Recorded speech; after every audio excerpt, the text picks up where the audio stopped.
नमस्कार बच्चों, मैं doctor Jitendra Kumar Maruthiya, associate professor इतिहास विभाग, सम्राट पृथ्वीराज चौहान राजकीय महाविद्यालय अजमेर। और बच्चों, हम बात कर रहे हैं मध्यकालीन भारत, द्वितीय वर्ष कला और द्वितीय वर्ष ऑनर्स, हुमायूं की। पिछले वीडियो के माध्यम से जो हमने अध्यापन किया था उसमें हमने हुमायूं के व्यक्तित्व के बारे में, उसके मौलिक कठिनाइयाँ, उसके तत्कालीन परिस्थितियाँ, पैतृक रूप से जो उसको समस्याएं मिली थी उसके बारे में बताया था। अब आज हम जो अध्ययन कर रहे हैं, हुमायूं के समकालीन हमने 3 महमूद लोदी, शेर खां, बहादुर शाह और मालदेव, इनका जिक्र किया था। सबसे ज़्यादा संकट, सबसे ज़्यादा चुनौती और सबसे ज़्यादा हार का सामना करना पड़ा शेर खां के साथ। तो आज हम पहले अफगानों के साथ हुमायूं के जो संपर्क रहे हैं उसके बारे में बात करेंगे। हमने ये भी माना था कि महमूद लोदी हुमायूं के समकालीन था। महमूद लोदी ने हुमायूं की गद्दी पर बैठने के बाद जौनपुर पर अधिकार कर लिया था, और जौनपुर बहुत बड़ा शिक्षा का केंद्र और आर्थिक तंत्र था।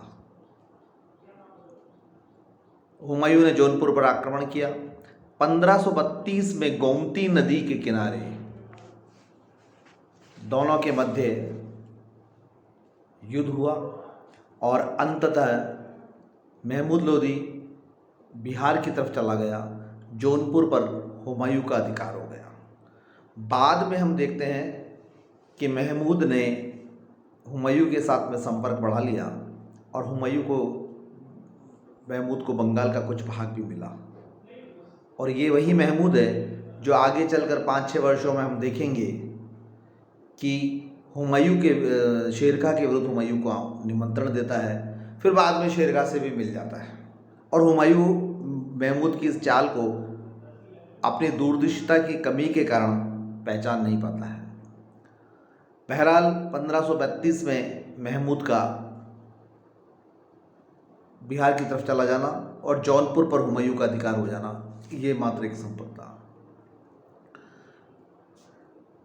बिहार के शासक शेरशाह के साथ में हुमायूं का संपर्क बढ़ा। वह बहुत प्रबल प्रतिद्वंदी था और वह मुगलों को भारत से खदेड़कर अफगानों की सत्ता स्थापित करना चाहता था। उसका मूल मंत्र यही था। चुनार के दुर्ग पर शेरशाह का अधिकार था। 1532 ईस्वी में हुमायूं ने चुनार के दुर्ग का घेरा डाला। 4-5 माह तक घेरे डालने के बाद आखिरकार संधि करनी पड़ी, और संधि करने के में एक ही रहा कि शेरशाह का अधिकार रह जाएगा चुनार पर, और शेरशाह अपने पुत्र कुतुबशाह को 500 सैनिक सहित हुमायूं के दरबार में छोड़ेगा। यद्यपि हुमायूं को 5 माह का जो खर्चा हुआ था उसके अनुसार उसको कोई लाभ नहीं हुआ था, लेकिन फिर भी उसे कोई पराजय का सामना भी नहीं करना पड़ा। पर अगर शेरशाह की दृष्टि से देखा जाए तो शेरशाह चूँकि अपने स्थान पर ही था, हुमायूं आक्रमण करने आया था, इसलिए हुमायूं को कुछ नहीं मिला। ये शेरशाह की सफलता थी, और उसने चुनार का दुर्ग भी उसे नहीं दिया, ये भी एक सफलता थी। चुनार का दूसरा घेरा जुलाई 1537 में हमको देखने को मिलता है, जब हुमायूं शेरशाह के बंगाल अभियान की सूचना मिलती है। शेरशाह बंगाल पर आक्रमण करता है, हुमायूं बंगाल को बचाने के लिए जाता है, और जुलाई 1537 में वे बंगाल की ओर प्रस्थान करता है और वहाँ चुनार पहुँचकर दुर्ग का घेरा डाल देता है। मार्च 1538 में चुनार का दुर्ग मुगलों पर अधिकार हो जाता है, और शेरशाह पहले ही अपना सारा जो हिस्सा है या अपना जो खजाना है वो गौड़ के पास, गौड़ जो किला है वहाँ पर भेज देता है। और 1538 में चुनार के दुर्ग पर मुगलों के अधिकार होने के दौरान बीच की अवधि में जो 37 से लेकर 38 तक की अवधि थी, उसमें शेरशाह ने गोड़ पर अधिकार कर लिया। शेरशाह के रोहतास दुर्ग का दुर्ग भी प्राप्त हो गया। बंगाल पर लंबे समय तक सैनिक आक्रमण डालने पर ध्यान एकत्रित करता रहा हुमायूं। कब? जुलाई 37 से मार्च 38 तक। पीछे से रोहतासगढ़ और गौड़ का किले को शेर खान ने जीत लिया। बंगाल की तरफ हुमायूं का ध्यान आकर्षित करवाया। हुमायूं और शेर खां के बीच में यहीं पर एक संधि होती है जो 1538 में कहलाती है। हुमायूं शेर खां के अधिकार में, बंगाल शेर खां के अधिकार में रहेगा और बिहार पर पूरे पर मुगलों का अधिकार रहेगा, यह संधि हुई थी। और शेर खां हुमायूं को 10 लाख रुपए वार्षिक के रूप में देगा। ये यहाँ तक हुमायूं की सफलताएं ठीक थी। हुमायूं वापस बंगाल अभियान करता है। कुछ दिनों बाद बंगाल जो है वो के शेर खां के अधीन रहने के साथ साथ बंगाल का कुछ हिस्सा जो हमने पहले बताया था, महमूद लोदी जिसने संधि कर ली थी, उसके पास था। महमूद लोदी ये आरोप लगाता है शेर खां पे, हुमायूं के पास सूचना भेजकर कि पूरे के पूरे बंगाल पर शेर खां अधिकार करना चाहता है, आप आइए और मुझे बताइए। 13,000 सैनिकों के साथ में हुमायूं बंगाल की ओर प्रस्थान करता है और दूसरा जो है वह महमूद लोदी की प्रार्थना पर तेलियागढ़ी नामक स्थान पर दोनों के बीच में युद्ध होता है। और यहाँ पर एक चीज़ बहुत रोचक देखने को मिलती है कि जिस महमूद को हुमायूं ने पराजित किया था, उसी महमूद के कहने पर अब शेर खां पर आक्रमण करना पड़ रहा है। जैसे ही बंगाल में आने की सूचना मिलती है हुमायूं के शेर खां को बंगाल में पड़ा हुआ अतुल खजाना रोहतासगढ़ ले जाता है। हुमायूं 15 अगस्त 1538 को गौड़ पर अधिकार करने पहुंचता है। 8 माह, लेकिन वहाँ पर उसको काफ़ी सफलताएं मिल जाती है। इसी सफलता में वह आमोद प्रमोद और रंगलीलियों में बीत जाता है और 8 माह वह इसी में निकाल देता है। दूसरी तरफ 8 माह में शेर खां अपनी स्थिति को बहुत मजबूत करता है। बनारस, बहराइच, कन्नौज, संभल आदि पर अधिकार कर लेता है। जब ये 8 माह हुमायूं अपनी छोटी सी सफलता रोहतास और गौड़ के किले को जीतने के बाद में प्राप्त कर रहा था, जबकि उसको खजाना भी हाथ नहीं लगा इतना, उसी समय में उसके भाई हिंदाल ने दिल्ली में विद्रोह कर दिया। मार्च 1539 में हुमायूं गौड़ से आगरा की ओर प्रस्थान करता है और वहाँ पर अपने भाइयों के साथ में समझौता करने का प्रयास करता है और फिर वापस 1539 में शेर खां को परास्त करने के लिए भारत की ओर बंगाल बिहार की तरफ कूच करता है। और यहाँ वह अपने भाइयों के साथ में समझौता करता है कि वे आए और उसकी मदद करे, लेकिन उसको किसी प्रकार की मदद नहीं करती है।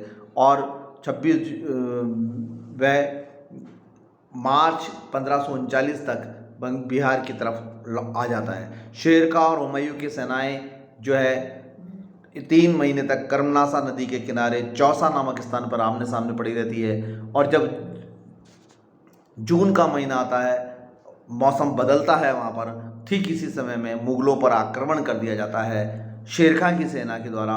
और इतने ज़बरदस्त आक्रमण होता है कि हुमायूं को अपनी जान बचाने के लिए गंगा नदी में कूदना पड़ा और इस युद्ध में मुगलों के 8,000 सैनिक मार गए।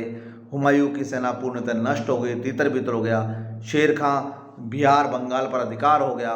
गौड़ का किला मुगल शासक जहांगीर कुली बेग तथा 5,000 सैनिकों का वध करवा दिया गया और ज़बरदस्त तरीके से शेरशाह ने यहाँ पर सफलता प्राप्त करी। और वह ये चौसा का ही युद्ध है। उस चीज़ के उपरांत शेर खां अपने आप को शेरशाह की उपाधि हासिल कर लेता है।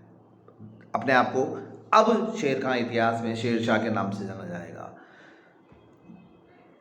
यह युद्ध जून 1539 में लड़ा गया, जहाँ पर बताए निजाम नामक बिश्ती ने उसकी जान बचाई। कन्नौज तथा, अब देखते हैं हम आगे का इतिहास, अगर इसको जानकारी हम देखें उसके साथ संबंध में, हुमायूं ने अपने भाइयों से शेरशाह के विरुद्ध सहायता मांगने का प्रयास किया लेकिन नहीं मिली। और 15 मई 1540 को वापस वह अपनी सेना लेकर शेर खां की तरफ बढ़ता है।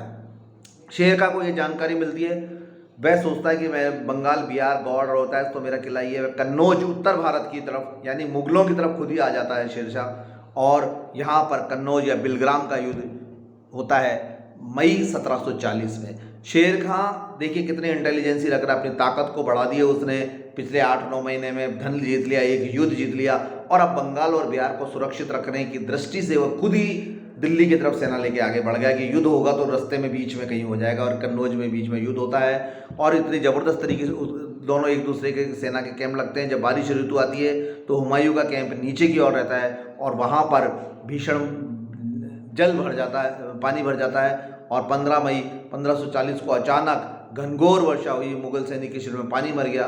पानी जब वे सैनिक इधर उधर से स्थानांतरित कर रहे थे, तभी अचानक शेरशाह की सेना उस पर आक्रमण कर देती है और मुगलों को ज़बरदस्त तरीके से पराजित करती है। पराजय इतनी ही नहीं हुई, वहाँ के क्षेत्रों में पराजित नहीं हुई, बल्कि भागते हुए हुमायूं के पीछे शेरशाह ने पीछा किया और हुमायूं को दर दर की ठोकरें खानी पड़ी।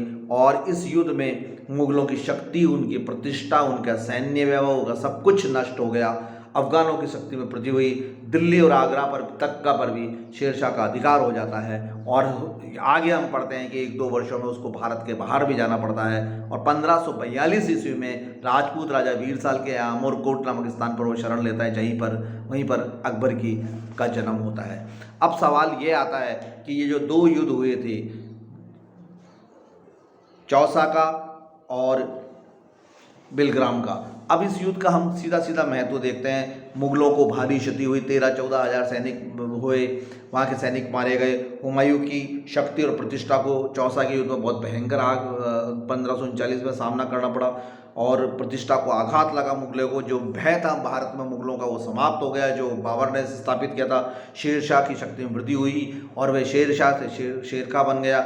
ठीक इसी प्रकार से जो बिलग्राम का युद्ध जीता गया था 1540 मई 1540 में, उसका भी अगर हम महत्व पढ़ देखें तो ऐतिहासिक दृष्टि से है कि मुगलों की सत्ता अस्थायी रूप से समाप्त हो गई, भारत से बाहर जाना पड़ा। मुगलों की प्रतिष्ठा और शक्ति को हाथ लगा, मुगलों को भीषण हानि हुई, और भारत में सूर्यवंश का अंतराल आ गया, मुगल वंश का, और सूर्यवंश का शासन स्थापित हो गया, और भारत में शेरशाह का राज्य स्थापित हो गया। अफगानों का वापस पुनरुत्थान हुआ। जो लोधी में अफगान पानीपत के प्रथम युद्ध में पराजित हो गए थे, उससे अफगानों की वापस सत्ता स्थापित हो गई दिल्ली में, अफगान शक्ति और प्रतिष्ठा में स्थापित हुई, और शेरशाह भारत का राजा बना, सूर्यवंश का। एक कूटनीतिज्ञ और सैनिक योग्यता का प्रमाण होने का उसका अवसर मिला, और उसने कई राजस्व सुधार किए। और आगे चलकर हम देखते हैं कि कहा भी जाता है इतिहास में कि अकबर का अग्रगामी था, तो शेरशाह का एक सुधार जो उसको अपनी प्रतिभा दिलाने का अवसर मिला। इतने उम्र में ज़्यादा होने के बाद में भी उसने बहुत अपना सफलता कार्य किया। और ये दोनों युद्ध जो अफगानों के साथ उसके संघर्ष थे, उसके बारे में अध्ययन किया। और अब अगले अध्ययन में हम बहादुर शाह और मालवा के साथ, उनके मालदेव के साथ में हुमायूं के क्या संबंध हुए, उसके बारे में चर्चा करेंगे। धन्यवाद।